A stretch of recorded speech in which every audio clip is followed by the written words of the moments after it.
Today's topic of discussion is housing in the Monterey Peninsula, the exorbitant expense of said housing, and the inability to have wages keep up with inflation for housing. So these are just rough numbers. The minimum wage federally as of 2023 is $7.25 an hour. What that means is that an employer's baseline to pay an employee from anywhere in the United States of America, the minimum amount that has to be paid to the employee is $7.25 an hour.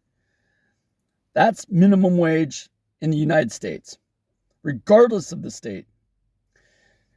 In California has a California minimum wage of $15.50 an hour per hour. That's the minimum wage in California to be paid out. In Monterey County, most people could not afford to live here on $15.50 an hour, and I'm going to tell you why. Because for a single bedroom apartment or a room to rent with maybe a kitchenette, it's $3,000 a month. $3,000 a month is $36,000 a year. Now, let's break down some numbers. In the event that somebody's being paid more than minimum wage, let's give it a good number like $18 an hour. Hey, we're making $18 an hour. We're making more than minimum wage. Woohoo! $18 an hour, the federal government, the state government, and the city takes out 25% of the income right off the bat. So $18 an hour, the take home is actually $13.50 an hour of discretional spending. That's the way the numbers work out. Now, if that person is working 8 hours a day, they make $108 a day. If they work 5 days a week, that's $540 a week. If they work for 52 weeks out of the year, which is not realistic, then they make $28,080 a year. Now catch those numbers. $28,080.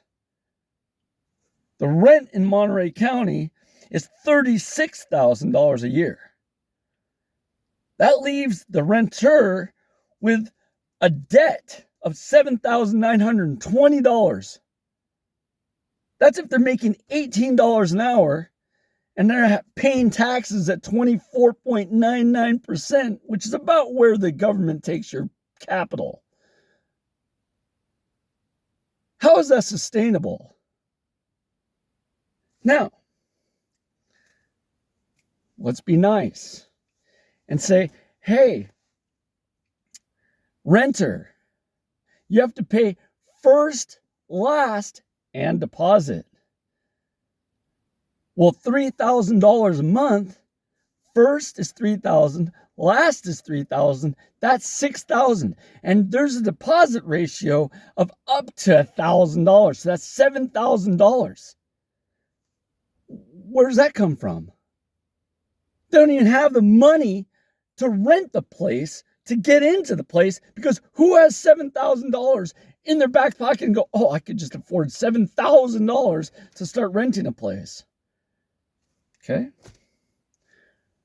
Say we take the deposit away because the state of California has determined you can choose either first and last or first and deposit, but you can't choose first, last, and deposit. Great, wonderful, whatever.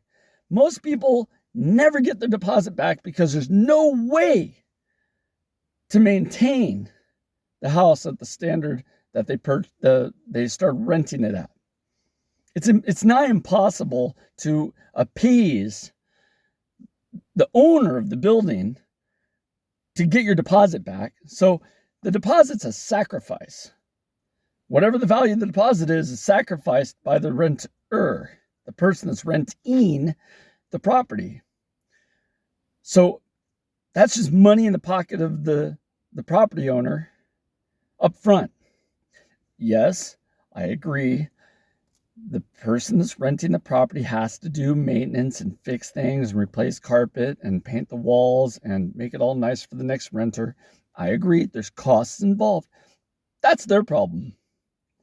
Now, the problem of the person that's renting the property is that if they're only making $28,000 a year and they're paying $36,000 a year and they owe almost $8,000 a year in debt to the property, and they have to pay $7,000 or $6,000 up front,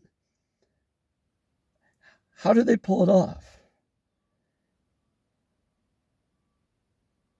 That has nothing to do with, hey, they had to have a car to get to a job. They had to pay gas. They had to pay food. They had to pay for water and trash and PG&E. And what else did they have to pay for? They had to have cable, and they had to have a cell phone, and they had to have, don't even start if they have children.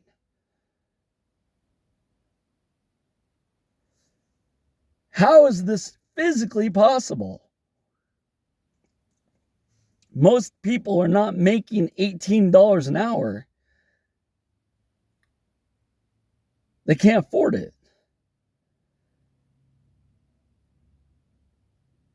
And you can't say that, we just do dual income houses. Everybody's got to have an income. Everybody's got to pay. That still doesn't work. Because women are proportionately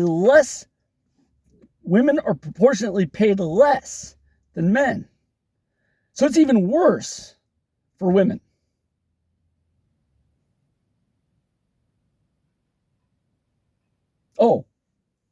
And every time you buy something, there's up to 10% tax on it per city.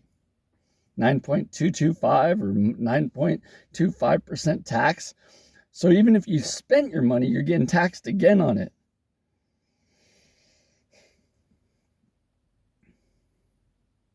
Where does this lead?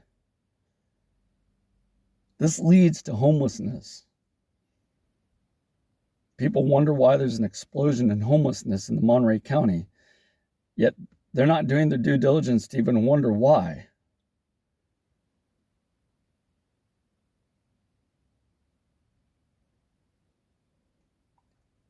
It is inhumane to purchase a house, flip the house, double the cost of the house, and then the next person rents it out and has to cover their cost of purchasing the house that they don't even live in while they live in Florida or Hawaii or somewhere else, and just increase the rent to cover the costs.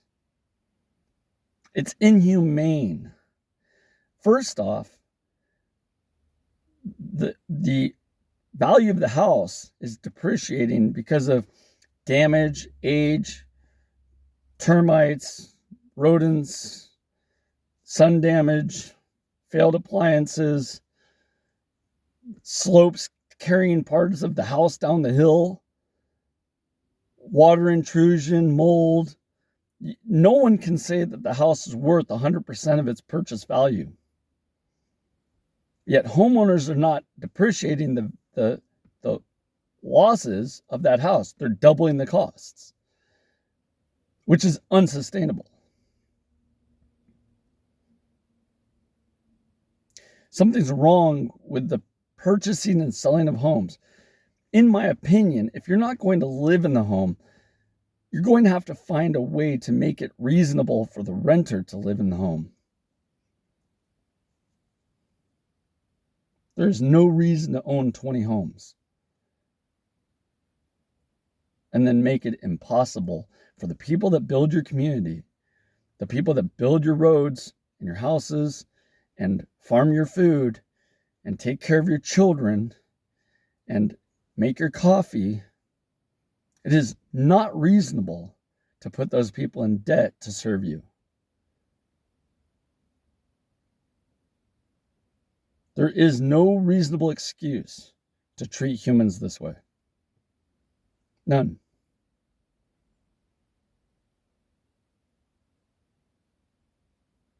There should be a moratorium on purchasing and selling homes. Period.